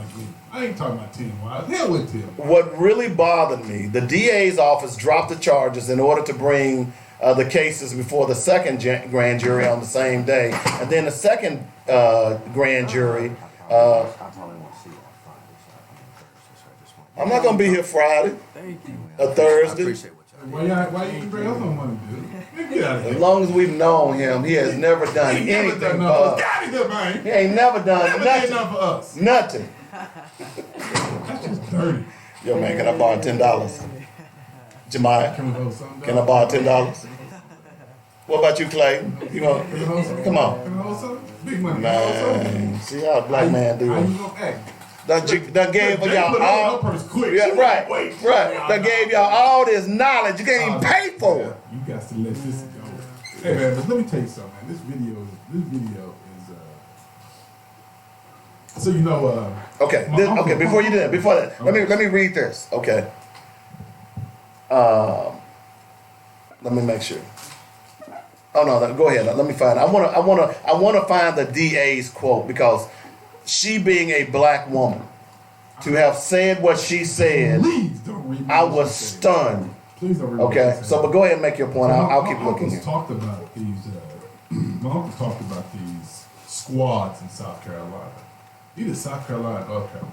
So when you did something to a black woman, they would handle you. We need one of those squads. 'Cause this don't make no sense. You talking about the drop squad? Yeah, drop squad. We need a drop squad. A black drop squad. Man, did you see they took this girl's clothes off on the side of the road? Yeah, Stuck his hand up in. right. And then raped her. I These didn't are see police that part. officers. I didn't see that part. Oh yeah, What you mean? yeah. You mean No, did you write what? Who's the victim you're talking about? I saw that one, but no, did it happen in Houston? Yeah, that's got video from Houston. Yeah, No, they Houston, Texas. there's actually a video of he raping her as well. This is the one where the police officer standing beside him while he on the car. Yeah, not on the car. While she. No, she's under the car. Yeah, she's under the car. He got Right. her legs open. Right. Yeah. So there's video that goes even further than that. I don't want to watch it. You know, and I couldn't watch it all either. I was Good. screaming at my computer. I'm good. You know, so my point is But this. you gotta. That has to be. That has to be. that has to be. I'm going looking for somebody if that's my daughter.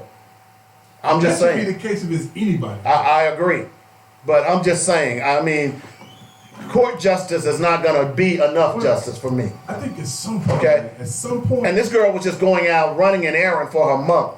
How old was she? It didn't say. I just think at some point, man. I mean, at some point you gotta pay. I mean, that's just it, man. At some point you gotta pay. And I'm not saying being violent. Yeah, if it come to that, but at some point, man, you gotta pay. You cannot continue to disrespect our women and think we're just gonna be cool with it. I mean, how does that So work? now check this out. This happened in 2015. Okay. 2015. Right. But here's what the DA's office said. This is from the Houston Press. After the Harris County District Attorney's Office dismissed charges against two former sheriff's deputies, accusing of ordering the search of a woman's vagina for marijuana, and the woman's attorney has released dash cam video footage of the incident. So my question is this. How the hell did whoa, one damn minute. did you get what I just said? So you saying that these dudes thought she put marijuana in her vagina? Right. But she's 20 years old. Her name is Sharnisa Corley. It's in this article, okay? Strong. You hear that, man? William Strong and Ronald Dean Pierre were charged with official oppression last June following indictments from the Harris County grand jury after conducting a body cavity search of 20-year-old Sharnisa Corley in a gas station parking lot. Okay? So, but on August 4th, the DA's office dropped the charges in order to bring the cases before a second grand jury on the same day. And then the second grand jury no-billed the deputies. You know what no-billing is, right? Yeah. And those of you who don't know what no-bill means, that means that the grand jury didn't find enough evidence to bring charges forward. Now, after you saw that video, how the hell can you say there was no charges to be charged? Number one, it was an illegal search and seizure, even as egregious as it was. And you give them a no bill. This is why I'm saying that the problem is not just the police. The problem is the justice system as a whole. This mess about being able to strike certain jurors from being a jury is part of the problem. You're beginning to hear that with this Amber Geiger case, whereas they're shopping around to whiter districts in the Texas area so that they can try to get her off. This is the problem here. And how is it that it's clear that these people, these guys violated this young lady? I mean, it's shocking. It's shocking. And it's what I mean. After I got about 2 minutes into the video, and I could not watch it anymore. I could not. It was just. You know, right now, NWA comes to mind. I just don't understand how you can wrap your mind around pulling a woman's clothes down, in public, and then sticking your hand On the side of the road. and then saying and then justifying it by saying you thought she had stuck marijuana in her vagina. I mean,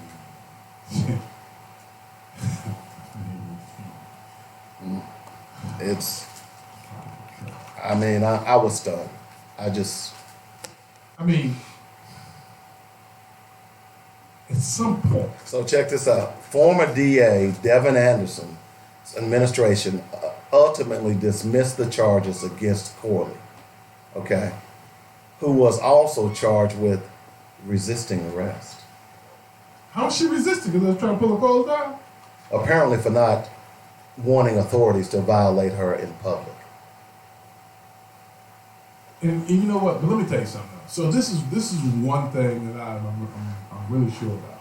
So whenever you go into any facility, any jail, whenever a female is detained by a male officer, the first thing they do is they call for a male officer to come. Another female officer. Another female officer to come and do the search, if they're going to do one, right? Now, my problem with this one is, why did they not make it there? Why was that phone call, why was that call never made to ask for a female officer to come out and do the search? Because, hey man, come on. And plus, that was done very violently. There was nothing about that looked peaceful. And I mean, how can you even in your right mind tell a woman, hey listen, just so you know, I know you're handcuffed, but I'm about to pull your pants down, stick my hand up in you. I mean, what is that? Where is that even cool at? More to the story. So it's unclear then what so significantly changed that a grand jury decided to no-bill the deputies. The deputy who actually searched her vagina had been no-billed already, apparently because she disagreed with the search she was asked to perform. Sinclair noted, before a law went into effect in November 2015 banning warrantless body cavity searches, this was technically not illegal. That's what I was getting to. It was technically not illegal. But listen, at the you time got of the policy. incident. Okay, so we talked about the whole. It was technically we talked not about all illegal. these officer-involved shootings. We talked about all these officer-involved shootings, right? And in every situation, in every one of them, somewhere along there, they broke the policy of the police department. Starks, you said, well, how did Starks break the policy? Starks should have pulled his car up so he could not drive off. Mm-hmm. He broke policy. Shooting into a moving car, he broke policy. Mm-hmm. I mean, damn near everything they did, they break policy, right? So you breaking policy. I mean, again, Dave, a man does not search a woman, not doing a strip search, a cavity search. That does not happen with a man under no circumstances. Just like a woman wouldn't do it for a man. Come on, man. I agree. That's bull. That's not true. I agree. It was. I think I saw this about a month ago, and I had planned to bring it up then, and it popped back up after this lawsuit was filed. But it's, now they passed a law. The new sheriff says that let's see, his name is Ed Gonzalez, said in a statement that even if the deputies get a warrant for a strip search, they must perform it in private, an appropriate setting. And that's the bottom line. That should have never been done on the side of a road. And for a joint, this was malicious and capricious. It was done out of control.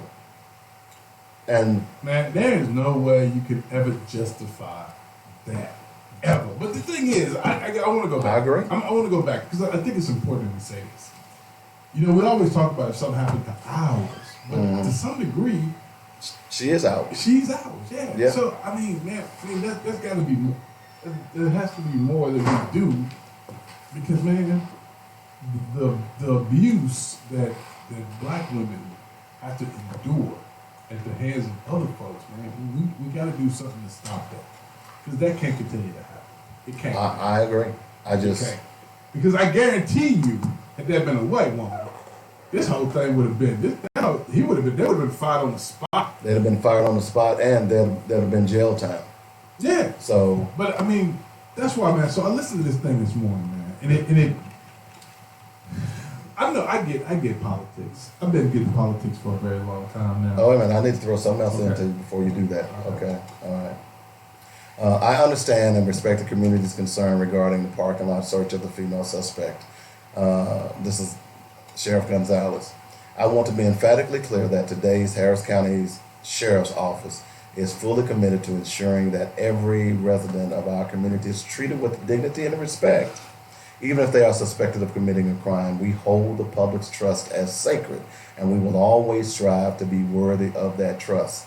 since the criminal charges are no longer pending. Let me read that again. Since criminal charges are no longer pending against the deputies, Gonzalez said they will return to normal duties. But check this out. Did you hear what I just said? Yeah, but this is what bothered me right here. Did you hear what I just said? Yeah, I heard that. That these deputies did this. They are returning to normal duties. You get that, right? Yeah, I get that. So these guys are back on the street.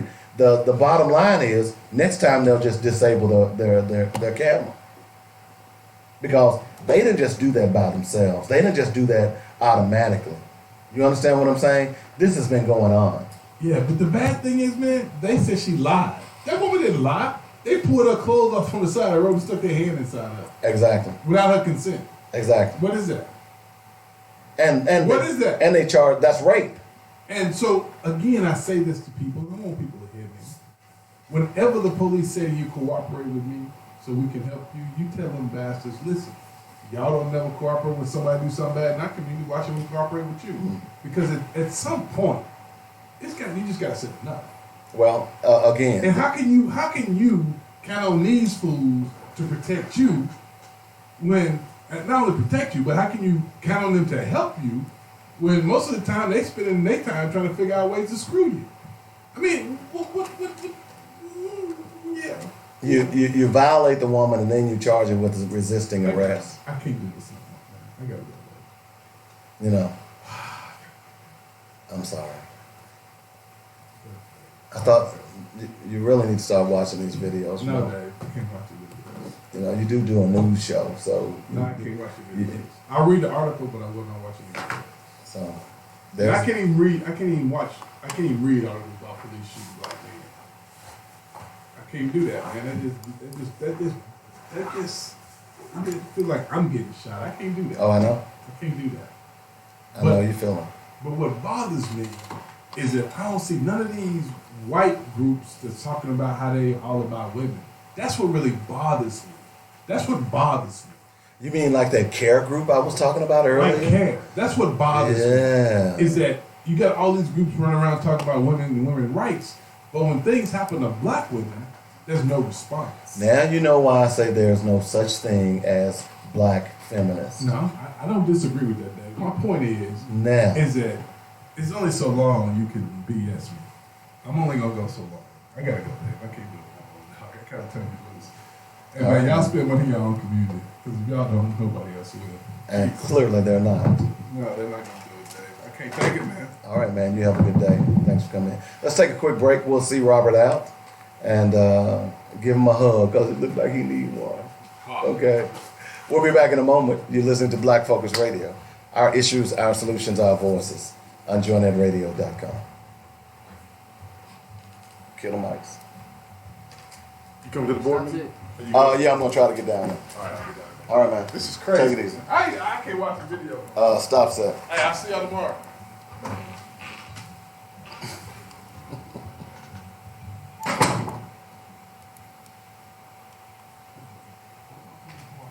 People will come up to you and say, hey, I didn't know you had a business. Yeah, that could happen when you don't advertise. I have a solution for it. Advertise. I sure have. So how much money he get y'all? And let the world that you're in business. You know, I'm y'all agent. I get 10%. I've got a great package for you that will cut your expenses. You know, I get hook a brother up. You know, Rizal has never given anyone any money in this studio. So y'all must have impressed him. Now is the time to tell the world, hey, I'm in business. Come spend your money. Remember what I told y'all? You do what you take care of your business and do what's right. Here's the number. Then people will do stuff for you just to do it. Here to assist you in building your brand. Hi, I'm attorney Theo from the Thompson Law Firm, and I want to have interview. To where? What is bankruptcy? Texas Roadhouse. How much did you get off? You ever been to Texas Roadhouse? Oh, okay. That's pretty nice, man.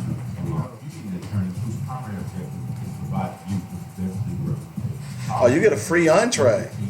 Nice. So that means you get like a steak. There you go. Bed when we come back. Huh? Bed when we come back. Yep. I kicked above, removed the guesswork and intimidation, and offered me a very supportive and structured environment specific to my personal goals. Kim Leverett and her certified personal trainers even offered nutritional guidelines for my personal workout. It's about me. And I kick above. Call 501-868-8850 or go to kickabove. Yeah, that was pretty nice of him. Mitchell Funeral Home welcomes all of Arkadelphia and Arkansas in Clark County since 1966. At Mitchell Funeral Home, they understand that the funeral is a celebration of life and legacy, so the entire staff takes great pride in the caring, personal, and professional services they provide. Cremation, funeral planning, burial policy, life insurance, notary, and monument sales are just a few of the services they offer. Flexible packages are available as well. Mitchell Funeral Home appreciates the trust and confidence placed in them and will continue to enhance their services so as to serve you better. Call now. Get connected. 870-246-2611. That's 870-246-2611. Call, click, or come by.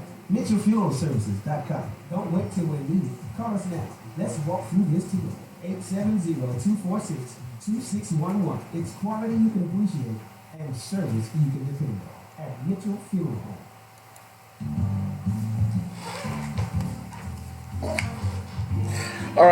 All right. Welcome back to the show, Black Focus Radio. We got a few more minutes to go on the show. By the way, you can call me up at 855-525-5683. That's the number. That's how you get in touch with me. Yeah, I'm styling today. I got on my Birmingham Black Barons hat, Negro League baseball team, of course.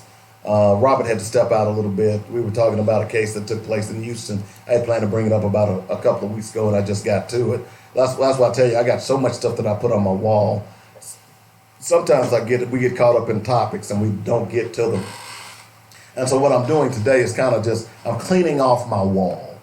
Not literally, but just going through some cases or some stories that I hadn't talked about. I thought it would be good to do that today. One other story I hadn't talked about, we talked about a little bit yesterday about the two men who were in Cincinnati that were accosted by police. One of them was a realtor. The other one was a potential home buyer, and one of the neighbors, who was white, called police and said that they had broken into the house. And he literally said that he saw one of the men take his shoulder and break the door down.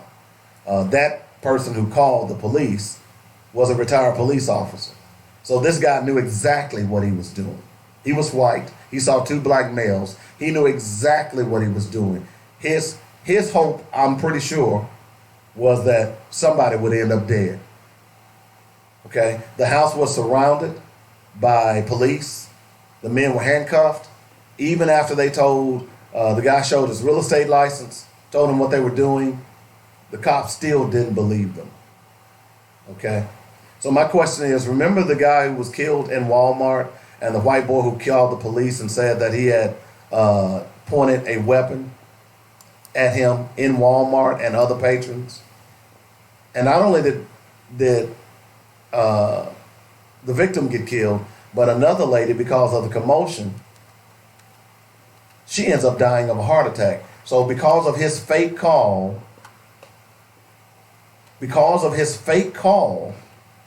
two people ended up dying. Okay? Two people ended up dying. He hadn't spent one time in jail. One time, no time in jail whatsoever. Okay? So this police officer, who almost had two men killed, he's not spending any time in jail either. That should concern us, man. The gentleman I'm talking about is John Crawford. Remember, he was there with his child and his girlfriend. And he was over in the toy section and he picked up a fake toy rifle and a piece of crap white boy called the police, called 911. And later on, And by the way, the video is out there if you want to see it. The video is out there.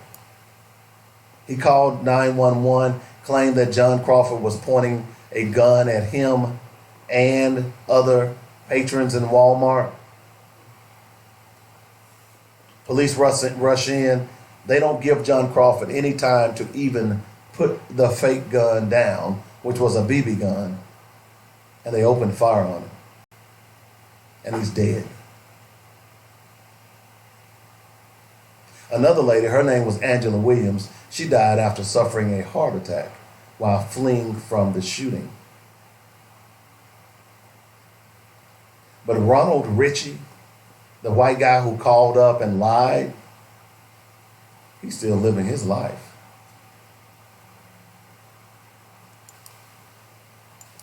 I'm just saying.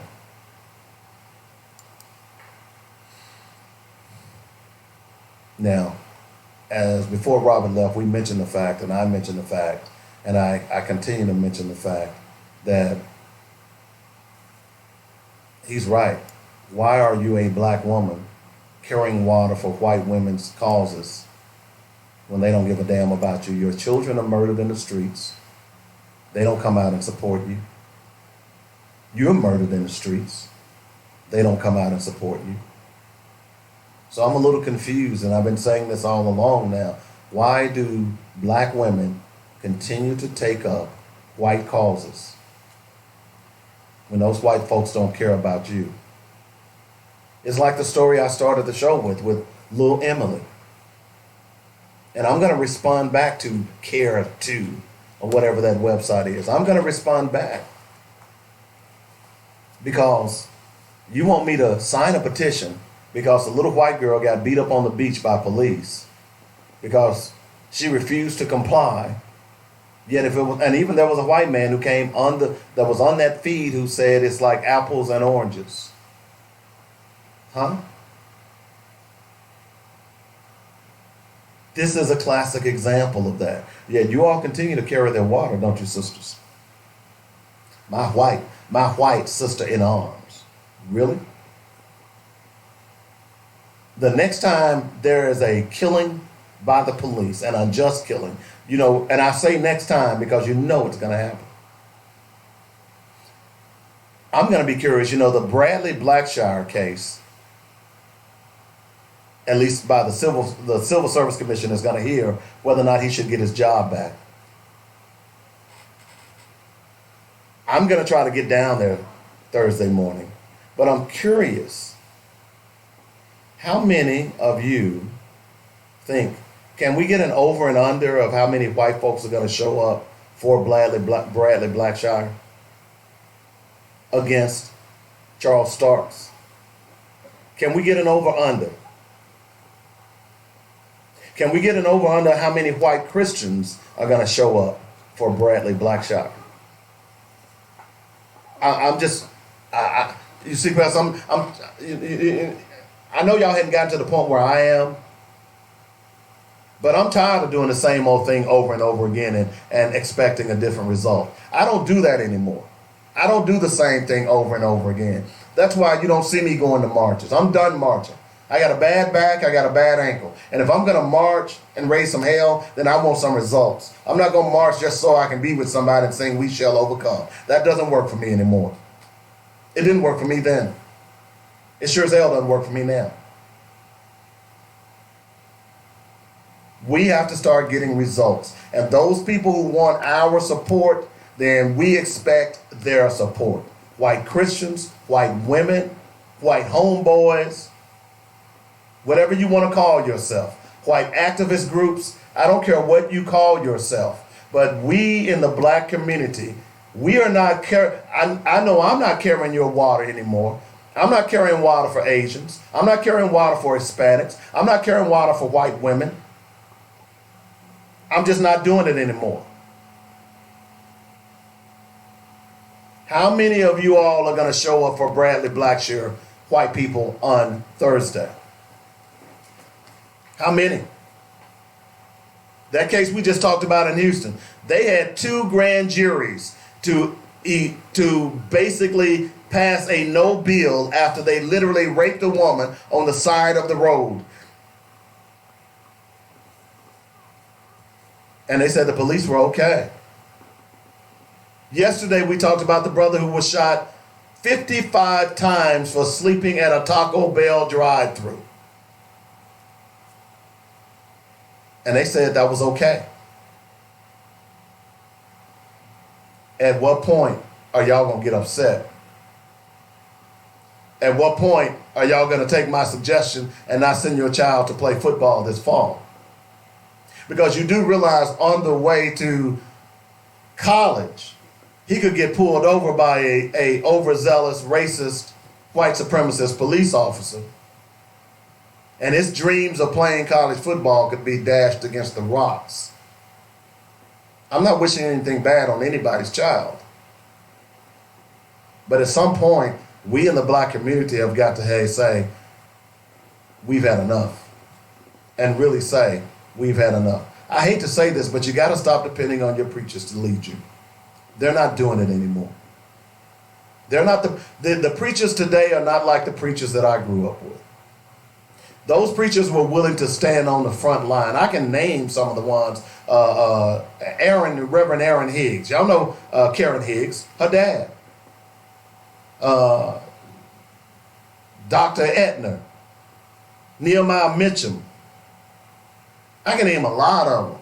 Dr. Robinson from Leach Chapel over in North Little Rock. Those were men that I respected. Those were men that I looked up to. Those, when I knew that I needed to go to them for help, I knew they were going to join together and say, Dave, how can we help you? Today's ministers don't do that. So you can't, look, if you want to go with them and get your spiritual food, go, that's fine. But we need to stop looking to ministers to lead us now because they have no guts. They are wedded to their 501c3s. They are wedded to their big churches and living out in Chenal. They look at you like you people. Okay? That's not all of them, but that's a majority of them. Where was the group in Little Rock who came out for those 4 women of color? Where was the Congressional Black Caucus? See, there's an old saying that it's funny. When white people get in trouble, they call an attorney. When black people get in trouble, we call the minister. Hello? See, white people call an attorney because they know that attorney is going to kick ass and take names. Black people call the minister because they know that minister is going to pray about it. Y'all see the difference? We're beyond praying about stuff now, folks. We need action. Faith without work is dead. You can pray all you want if you never go out. If you can pray for a job, if you never go out and put in an application, you can pray all you want. You ain't going to get a job. You can pray for a man or a woman or whoever you date. You lonely. You can pray for them all day long, but if you never make yourself available for that relationship, you never have a relationship. So where did this passivity come from, where that we have to pray for everything before we do something? Some things you just need to act.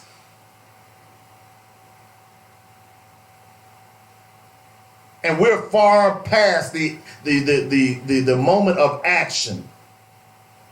We should have been acting 20 years ago. We didn't. Because we bought into this post-racial society and allowed so-called leaders who weren't leaders to lull us in this false sense of security that everything is okay. Now look at us. You heard me read the black fact about George Stinney Jr. 14 years old, 1944, put to death. They're doing that right now on the streets. How old was Trayvon Martin? He was 14, wasn't he? How old was Mike Brown? He was 15. How old was Jordan Thomas in Florida? He was barely 16. Aren't y'all tired? I know I get tired of talking about this. But I'm obligated because y'all aren't doing anything about it. So no, I'm not going to be happy for little Emily. I'm not going to sign a petition for a little white girl who got beat up by police because she refused to comply. And all these white folks, I mean, this organization has come out. No, I'm not going to do that. I'm not doing it. I'm going to respond back to that organization, say, no, I'm not. And like I said, if I could find a gift where I could flip them a bird, I would. That's how I feel about this. Oh, I'm sorry. Oh, I forgot about Tamir Rice. Tamir Rice was 12. 12. So the next time you all decide y'all want to carry water for somebody else, some of y'all so afraid y'all won't even ask them. Why don't y'all come to our marches? Why don't y'all come to our events to support black people getting killed?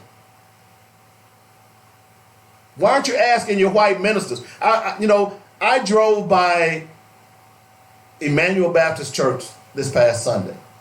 Just so happened to drive by when they were getting out. I was stunned at the number of black folks that was coming out of that church. I was shocked. And I'm willing to bet you not one of them have asked their pastor to view when they see us.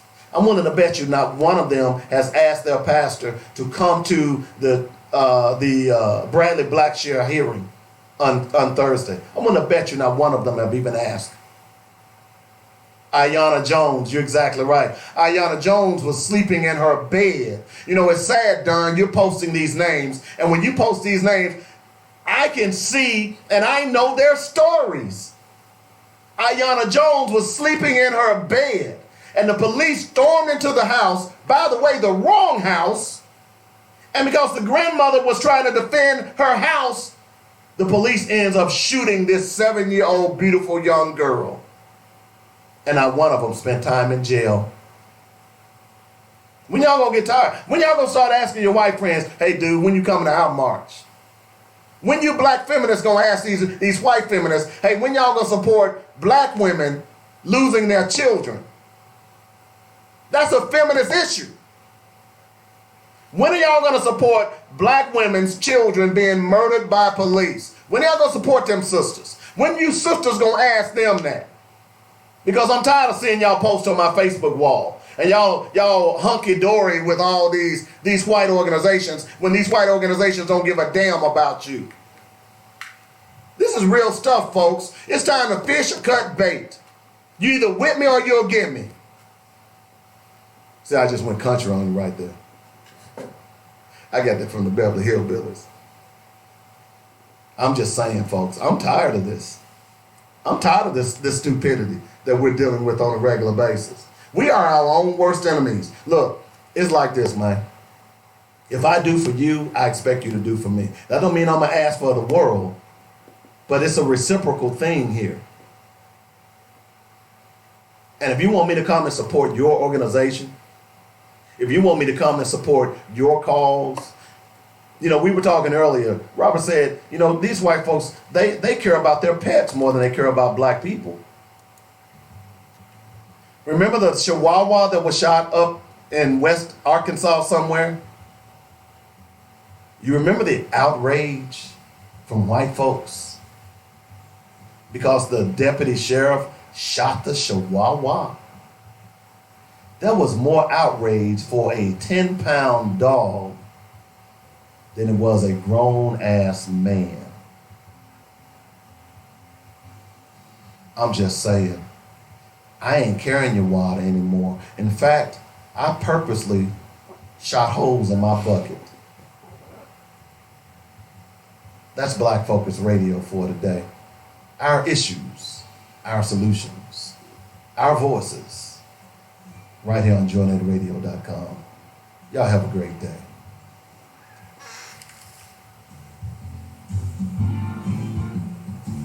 Play the close and you good.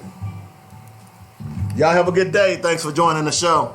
You've been listening to Black Focus, where we discuss our issues with our solutions and our voices. Join us every weekday afternoon at 1 p.m. on JoinetRadio.com.